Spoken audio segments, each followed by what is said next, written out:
Halo teman-teman semuanya, apa kabar? Ya, kita akan sekarang membahas tentang satu hal yang berkaitan dengan kata balance.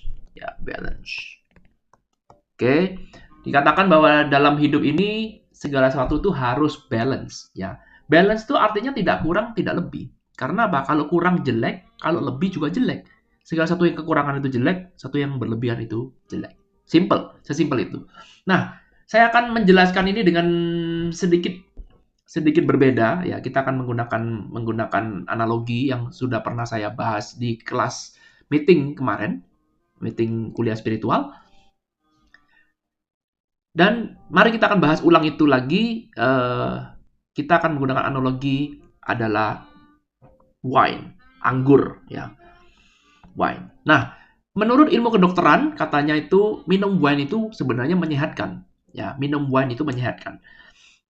Kalau kita minum sesuai dengan dosis, ya semuanya akan sehat. Contoh ya, kalau kita bilang minum wine satu sloki satu hari, ya ini very good. Ya satu sloki, ya misalkan kalau kita ngomong satu sloki, maka dampak kesehatannya misalkan ini bisa menopang apa punya dampak eh, misalkan 60% terhadap kesehatan. Ya artinya kalau Anda minum satu sloki wine setiap hari, bisa meningkatkan kesehatan itu sekitar 60% dibandingkan dengan orang yang tidak minum wine. Lalu kemudian kalau kita minum 2 sloki, ya mungkin wow ini bagus bisa 80%. Betul ya, minum wine bisa 2 sloki bisa meningkatkan wow bagus sekali.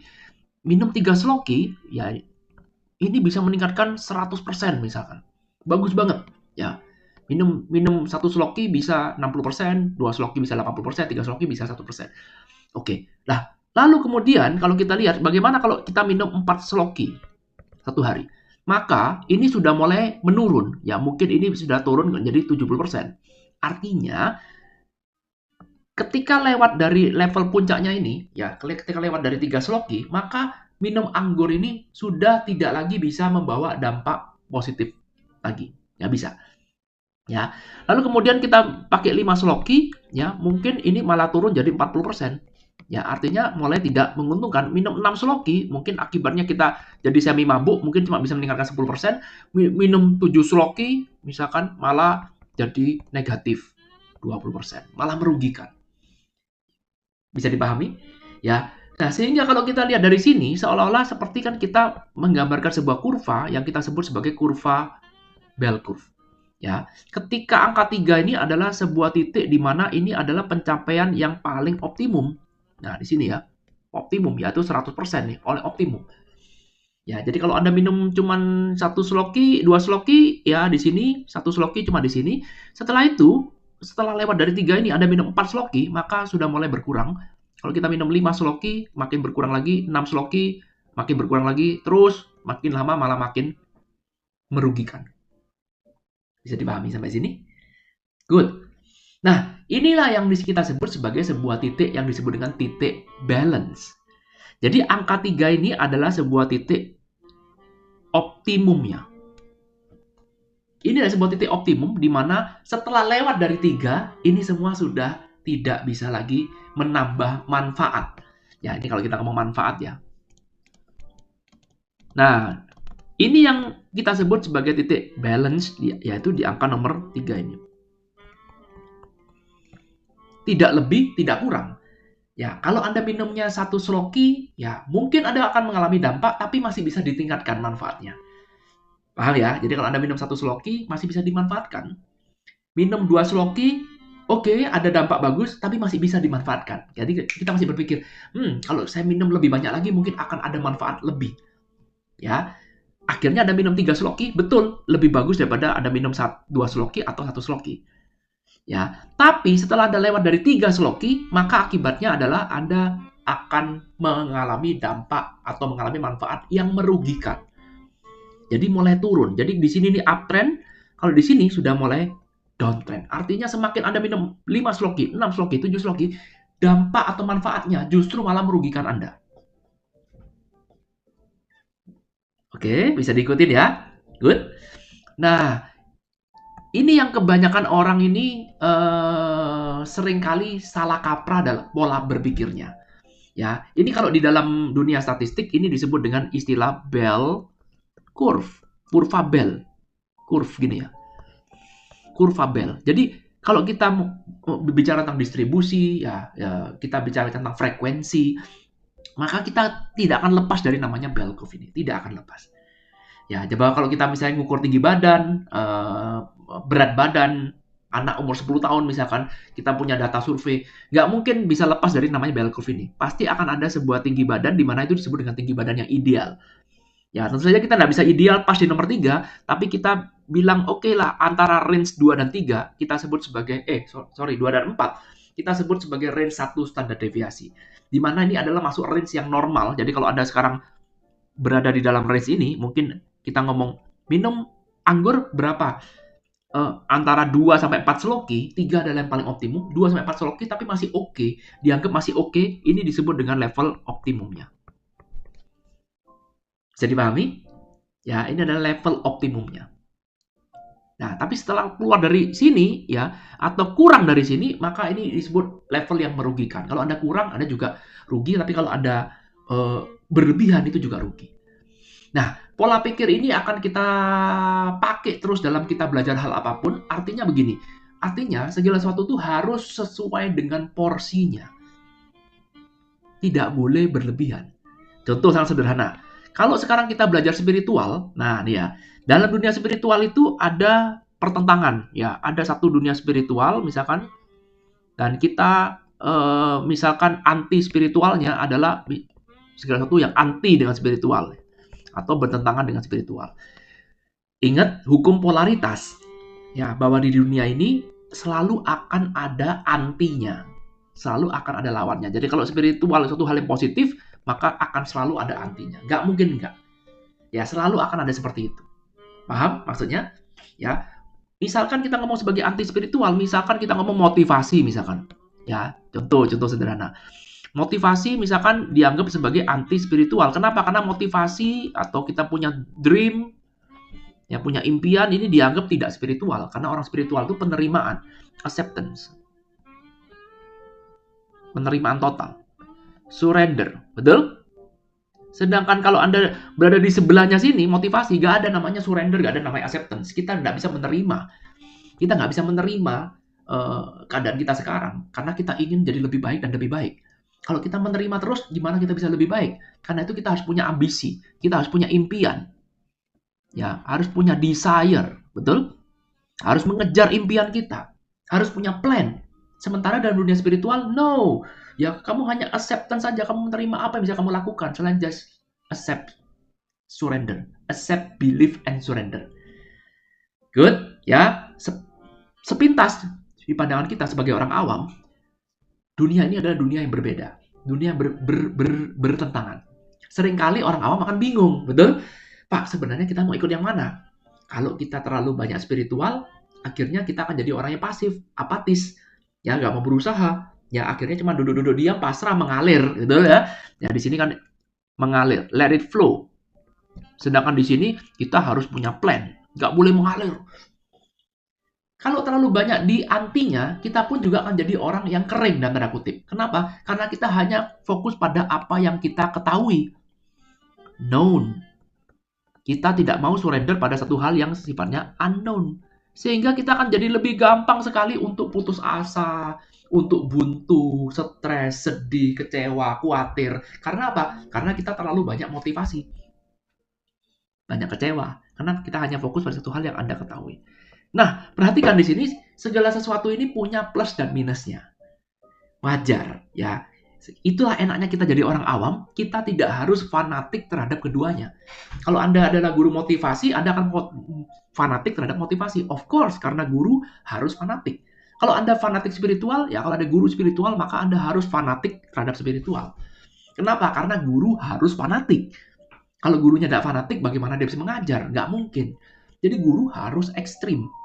Tapi kalau murid, enggak. Ya, kalau murid itu ya bebas-bebas lah. Sometimes kita perlu spiritual, sometimes kita perlu motivasi. Ya, kalau murid menjadi fanatik, ya itu ada yang salah. Kenapa? Karena kecuali kalau Anda ingin jadi guru. Itu pemikiran saya loh ya, belum tentu benar. Oke, lanjut lagi. Nah, sekarang kita bahas tentang spiritual. Lah, kita perlu spiritual? Yes, perlu. Kembali lagi ke dalam kurva bear curve. Di mana posisi Anda sekarang? Sama seperti belajar spiritual, sama seperti minum wine. Ya, kalau sekarang Anda dosisnya kurang, yes betul, tambahin belajar spiritualnya. Betul? Ya, jadi kalau kita sekarang sudah hidup ini penuh dengan plan, penuh dengan perencanaan, tapi nggak ada yang berhasil, ya punya ini, punya itu, pokoknya semuanya harus dilogika, semuanya harus masuk akal, ya maka kita perlu untuk membalancekan dengan belajar spiritual. Dosis spiritualnya kita tambah. Kenapa? Karena kurang, betul? Dari titik A ke titik B di sini. Betul? Ya, tapi ada satu kala tertentu, karena hidup ini dinamis, satu kala tertentu kita ini sudah mabuk spiritual, terlalu berlebihan, sehingga sekarang kita bergerak dari titik B menuju ke titik C, misalkan di sini. Sehingga dosisnya kebanyakan. Tiap hari kerjanya cuma meditasi terus. Tiap hari dengarkan khotbah orang-orang suci, misalkan guru-guru spiritual yang hebat sekali. Tiap hari kita dosis itu terus yang kita omongkan. Kita tiap hari ngomong hukum karma, hukum takdir. Tiap hari kita ngomong law of attraction, misalkan ya. Lalu kemudian kita ngomong nasib, kita ngomong segala macam bla bla bla bla. Itu sudah terlalu spiritual, ya meditasi terus kerjanya. Kekuatan meditasi misalkan, ya terus ikut berbagai macam kegiatan spiritual, ikut retret, ikut apa segala, terus berlebihan, maka sekarang saatnya Anda kurangin. Karena segala satu yang berlebihan ini akhirnya tidak dapat manfaat juga. Good? Ya, semoga ini menjawab kebingungan dari teman-teman semuanya. Kadang-kadang, Pak, saya ini pro spiritual apa pro yang anti spiritual? Jawabannya sesuai dengan kebutuhan. Saya ulang lagi, jawabannya sesuai dengan kebutuhan. Di mana sekarang kebutuhan Anda sekarang? Apakah Anda kurang dosis spiritualnya? Tambahin. It's okay, karena semakin Anda menambahkan ketika Anda belum mencapai titik nomor 3 itu, artinya apa yang Anda nambahkan, Anda akan mendapatkan manfaat seutuhnya dari spiritual. Tapi ketika Anda sekarang sudah berlebihan, Anda sekarang berada di 4, 5, 6, ya dosisnya 6 sloki, Anda sudah minum wine 6 sloki satu hari, itu sudah tidak bisa menambah kesehatan. No, sudah tidak bisa menambahkan manfaat lagi. Ya, karena Anda sudah overdosis. Bukan salah spiritualnya loh ya. Bukan salah motivasinya. Bukan. Ilmu spiritual nggak pernah salah. Ilmu motivasi nggak pernah salah. Tapi yang salah adalah bagaimana Anda menanggapi itu. Bagaimana Anda memainkan itu semua. Ya, ibaratnya Anda minum obat itu, dosisnya harus tepat. Kalau dosisnya kurang, ya nggak bisa sembuh. Tapi kalau dosisnya berlebihan, ya Anda jadi rusak. Betul? Sama seperti vitamin C misalkan. Ya, kalau Anda minum vitamin misalkan, ya ada namanya vitamin kan zaman dulu ya. Sekarang masih ada kali ya, di Amerika nggak ada. Nah, itu kan vitamin C, betul? Ya, kalau Anda makan 1, ya mungkin Anda dapat manfaat. Oke. Makan 2, mungkin lagi sariawan makan 2, oke. Makan 3, mentok. Anda makan 4, mencret, betul? Makan 5, sakit perut. Makan 6, masuk UGD. Lalu kemudian Anda nggak bisa bilang, waduh kalau begitu vitamin jelek. No, nggak bisa. Ya inilah pola pikir kita yang sering salah kaprahnya di situ. Karena kita melakukan segala satunya berlebihan. Betul? Ya, belajar spiritual. Wah, betul, berlebihan, ekstrim. Ya, oh Pak, kita harus amal ekstrim sama juga. Semuanya kalau dilakukan berlebihan ya nggak akan ada manfaat. Kita ngomong amal, misalkan. Amal boleh nggak? Boleh. Tapi kalau amalnya membabi buta, ngawur-ngawuran semuanya dikasih, ya akhirnya tidak membawa manfaat. Of course. Ya, tapi kalau sekarang Anda hidup kurang amal, beramallah, itu akan membawa manfaat. Tapi sekali lagi ada porsinya. Dan yang tahu porsinya itu adalah diri Anda sendiri.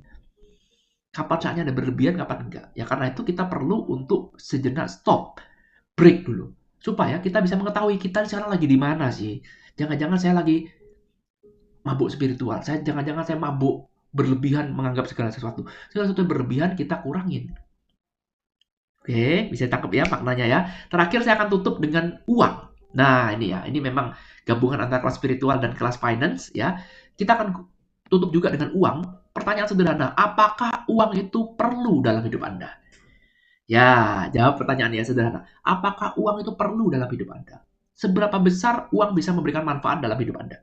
Ya, sekali lagi, melihatnya tergantung di mana state Anda sekarang. Kalau state Anda sekarang berada di nomor 1, ya betul, uang perlu. Karena Anda sedang kekurangan uang. Betul? Ya. Kalau Anda berada dalam state nomor 2 di sini, iya betul, Anda tambah uang lagi masih bisa memberikan manfaat. Tapi ketika Anda sudah berada di state nomor 3, ya, state nomor 3, maka berapapun uang bertambah, tidak akan lagi menambah manfaat bagi Anda. Ya, Anda masuk state 4 sudah berlebihan, ya. Anda masuk state 5 sangat berlebihan. Artinya orang yang berada di state 4, 5, dan 6, mereka sudah tidak lagi mendapatkan manfaat yang besar dari uang, dari penambahan uang dibandingkan dengan orang yang 1, 2, dan 3. Paham maksudnya? Ya. Jadi hati-hati Anda belajar sesuatu, ya, belajar ilmu keuangan, ya, belajar ilmu investasi, pendidikan finansial dan segala macam. Anda juga harus tahu punya pedoman di mana saya sekarang. Jadi ketika sekarang Anda berada di state nomor 1, nomor 2, nomor 3, jangan sekali-kali punya pikiran dengan orang yang berada di 4, 5, dan 6. Ini adalah resiko Anda bergaul dengan orang kaya yang tidak pernah Anda dapatkan di kelas manapun. Tidak pernah, ya. Resiko bergaul dengan orang kaya, ya ketika orang itu sudah kaya, artinya dia sudah melewati batas nomor 3 ini, maka dia dengan gampangnya mengatakan bahwa uang itu bukan segalanya. Uang itu, sudahlah, nanti kamu akan mencapai satu titik di mana uang itu sebenarnya bukan segalanya. Ya, itu uang tuh cuma semu. Kelihatannya kita butuh uang, sebenarnya kita tuh nggak butuh-butuh uang. Bukan uang yang kita butuhkan. Betul? Ya. Hati-hati Anda bergaul dengan orang seperti itu karena filosofinya berbeda. Ya, sekali lagi kita harus meditasi, kita harus merenung, kontemplasi untuk mengetahui di mana kita sekarang ini. Ketika kita berada di state nomor 1, yes betul, carilah uang. Ya, Anda sekarang harus bekerja keras untuk menumbuhkan income, belajar untuk menumbuhkan income. Kenapa? Karena kita masih butuh uang. Betul? Kita masih butuh uang. Uang itu bisa membawa manfaat yang sangat besar dalam hidup kita. Yes. Ya, state nomor 2 sama juga state nomor 3, maka sekarang Anda mencapai satu titik di mana nggak lagi nih. Anda bisa mengukur uang sudah tidak bisa lagi memberikan kebahagiaan. Uang tidak bisa lagi memberikan manfaat. Meskipun saya tambah berapa kali pun nggak akan bisa. Yang ada adalah uang semakin bertambah, malah manfaatnya jadi semakin turun. Anda yang tidak pernah berada di state nomor 4, nomor 5, nomor 6, Anda tidak akan pernah bisa merasakan, Anda akan bilang, mana mungkin Pak ada orang yang seperti itu. Mana mungkin ada orang yang mengatakan bahwa kalau saya bertambah uang, maka manfaatnya akan semakin ngedrop. Ya, karena Anda tidak pernah merasakan itu. Anda tidak pernah tahu karena Anda sekarang berada di state nomor 1, nomor 2, dan nomor 3. Oke, sebagai tambahan aja, ini saya ambil dari bukunya Michael Goldcomb, ya. Jadi ilmu ini saya belajar dari Michael Goldcomb.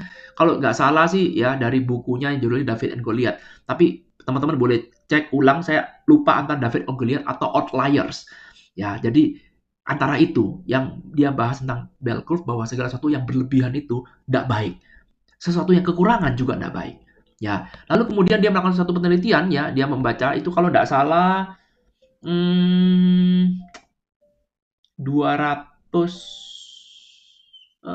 saya lupa angkanya ya, kurang lebih lah ya.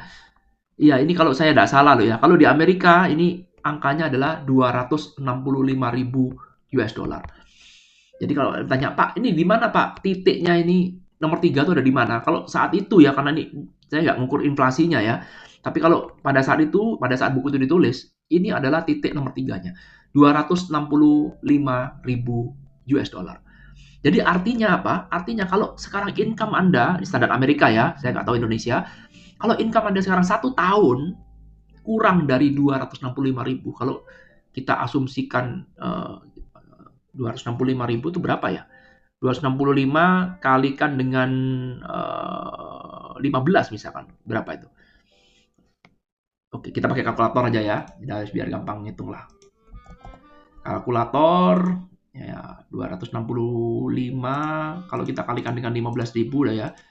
Maka ini 3,9 miliar ya. 4 miliar lah kita sederhanakan 4 miliar ya, sederhana. Ini kalau standar Amerika loh ya, belum tentu di Indonesia sama ya. Ini cuma asumsi aja. Jadi kalau income Anda sekarang 1 tahun bukan sebulan, 1 tahun itu nggak sampai 4 miliar, artinya masih di bawah 4 miliar. Itu artinya uang masih punya nilai. Setiap kali Anda bertambah uang, ya setiap hari kita punya target untuk terus meningkatkan kita punya income, maka kita harus menilai uang dengan cara yang berbeda. Ya, jadi kita menilai uang artinya oke, kita mau butuh growth bahwa nanti kita harus punya target sekian, boleh. Ya, karena kita ingin menuju ke level titik ideal. Tapi begitu Anda sekarang income Anda sudah lewat dari 4 miliar setahun, ya, maka sebenarnya uang ini sudah tidak terlalu banyak membawa manfaat bagi Anda. Jadi kalau 4 miliar kita naikkan jadi 5 miliar, 5 miliar kita jadi 6 miliar. Anda kalau di level ini masih terus berpikir untuk meningkatkan terus, maka setiap kali Anda bisa meningkatkan 4 miliar menjadi 5 miliar, akan ada dan tanda kutip kehampaan. Ya, bahagianya itu nggak sedahsyat ketika Anda berada di periode A ini. Ya, jadi ketika Anda berada di periode B, di sini, itu rasa bahagianya ketika bertambahnya uang, bertambahnya income, tidak segila ketika berada di A. Tidak sedahsyat ketika berada di A.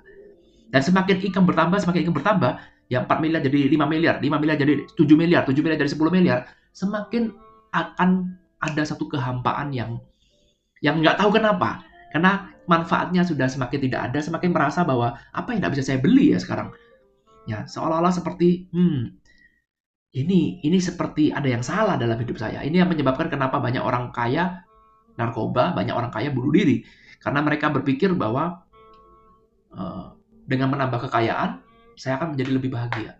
Iya, betul. Ya, sekali lagi ya, betul kalau Anda berada di state A. Kalau Anda sekarang ada di bawah state A ini, orang yang income-nya di bawah 4 miliar setahun, jangan pernah mengatakan bahwa uang tidak membawa Anda kebahagiaan.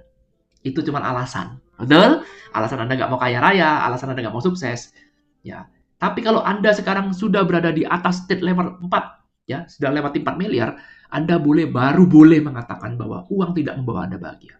Paham? Ya, ini adalah pola pikir bell curve, teman-teman. Ya, jadi ini membuat kita menjadi balance, artinya kita mengetahui porsi kita berpikirnya tuh di mana. Jangan semuanya dipukul rata. Ya, jadi kalau sekarang kita ngomong uang tidak berguna, tunggu dulu, kamu berapa income-nya satu tahun? Simple, sederhana. Kalau income kamu setahun masih di bawah 4 miliar, kamu mengatakan bahwa uang tidak ada guna, ya itu ada yang salah dengan dirimu. Mungkin kamu mabuk spiritual, mungkin kamu sudah kecewa, menyembunyikan kekecewaanmu, ya mungkin kamu mau menyembunyikan kegagalanmu, ya mungkin kamu juga menutupi bahwa kamu tidak mampu, ya tidak mau berjuang, ya bisa jadi seperti itu. Tapi kalau income kamu sekarang sudah lewat dari 4 miliar, kamu boleh mengatakan bahwa uang tidak ada artinya. Ya, bisa dipahami? Semoga penjelasan ini bisa memberikan pencerahan bagi teman-teman. Jadi ini bukan cuma belajar spiritual, belajar dalam hal apapun. Semuanya itu harus konsepnya adalah balance. Nggak boleh ada yang kekurangan, nggak boleh juga ada yang berlebihan.